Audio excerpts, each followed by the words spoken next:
अस्सलामुअलैकुम।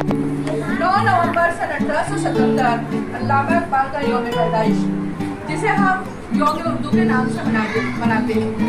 इकबाल सन 1877 में सियालकोट में पैदा हुए। तालिबे इल्मी के दौर से ही इकबाल ने शेर कहना शुरू कर दिया था। इकबाल के उस्ताद का नाम मीर हसन था। इसके अलावा डाक से भी उन्होंने डाक की शागिर्दी भी अख्तियार की। इकबाल ने अपनी शायरी की इब्तिदा मज़हबगोई से की।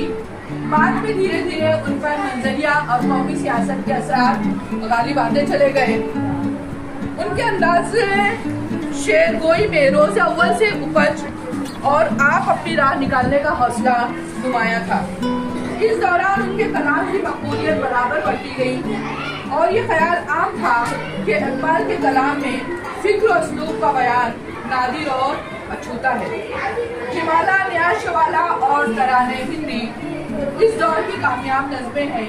इसके अलावा बच्चों के लिए उन्होंने बहुत सारी नज़में कही, जिनमें लब पे आती है दुआ मशहूर शोरा आफाक नज़्म है उनकी, जो आज तक लोगों की ज़बान ज़द-ए-आम है। शुक्रिया।